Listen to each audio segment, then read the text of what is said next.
तो आज हम सामान्य हिंदी कक्षा 11 में सूरदास जी के वात्सल्य पद को पढ़ेंगे। तो आइए पढ़ते हैं वात्सल्य की व्याख्या। हरि जू की बाल छवि कहूँ बरनी, सकल सुख की सियूं कोटि मनोज शोभा हरनी। भुज भुजंग सरोज नैननी, बदन विधु जित लरनी। लहे रहे विवरणी, सलिल नभ उपमा अपर दुर्डरनी।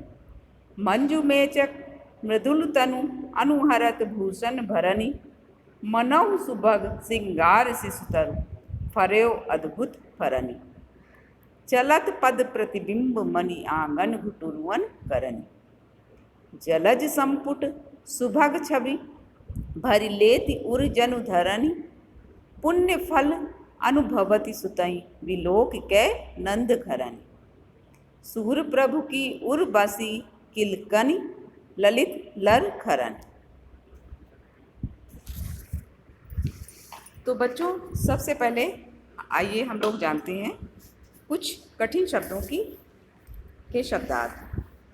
मनोज मतलब कामदेव, विधु चंद्रमा, छवि मतलब सुंदरता, विवरण मतलब बिलों में, दूरी मतलब छिप गए, डरनी भयभीत होना, मेचक श्याम या काला, फर्यो मतलब फलीभूत हुआ, फरन मतलब फलों से, जलज मतलब कमल, संपुट मतलब दोना,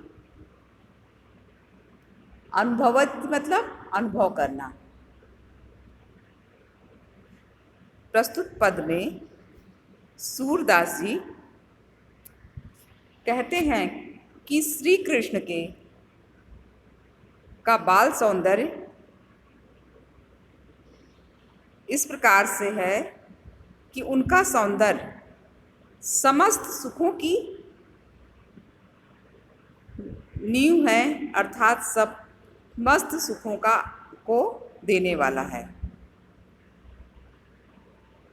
और इतना आनंद देता है उनका सौंदर्य कि जो अन्य किसी चीज से नहीं प्राप्त हो सकता।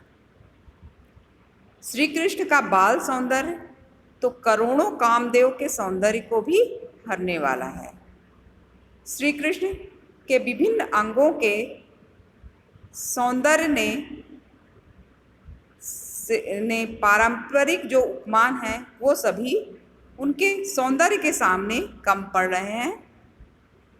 रूप की प्रतियोगिता में उनकी भुजाओं ने सर्पों को, नेत्रों ने कमल को तथा मुख ने चंद्रमा को भी जीत लिया है, अर्थात वे क्रमशः सर्प बिल में घुस गए हैं, कमल जल के अंदर छिप गया है और चंद्रमा आकाश में छिप गया है। अन्य उपमाएं भी भयभीत होकर छिप गई हैं। सूरदास जी कहते हैं कि श्री कृष्ण का शरीर सुंदर, श्याम तथा सुकोमल है और उन्होंने अपने अंगों की सुंदरता के अनुसार ही आभूषण धारण किए हुए हैं। उन्हें इस रूप में देखकर ऐसा प्रतीत होता है कि मानो सुंदर श्रृंगार का बाल वृक्ष या पौधा अद्भुत फलों से लदा हुआ हो।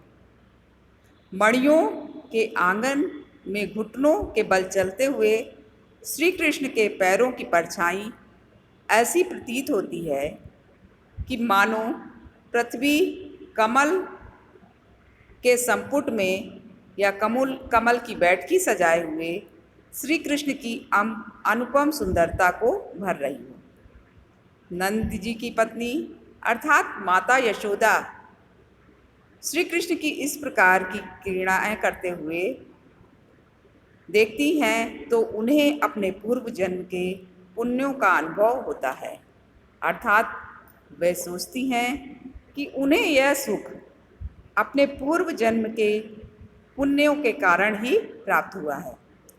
सूरदास जी कहते हैं कि श्री कृष्ण की जो किलकारियाँ और लड़खड़ा कर चलना मेरे हृदय में समा गए हैं।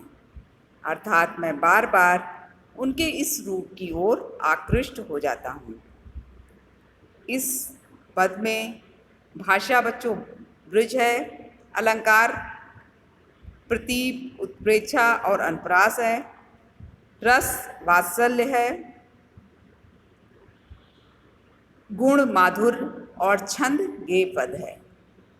तो बच्चों इस पद का में भी उसी तरह से 5 प्रश्न आएंगे और पांचों प्रश्न के उत्तर आपको देने होंगे और सभी प्रश्न 2-2 अंक के होंगे। तो इसको भी बच्चों अपने अभ्यास पुस्तिका में लिख लीजिएगा, क्योंकि लिखकर जब तक आप अभ्यास करेंगे तभी जो है आपकी अच्छी तैयारी हो पाएगी। तो आगे मिलते हैं, अगली कक्षा में हम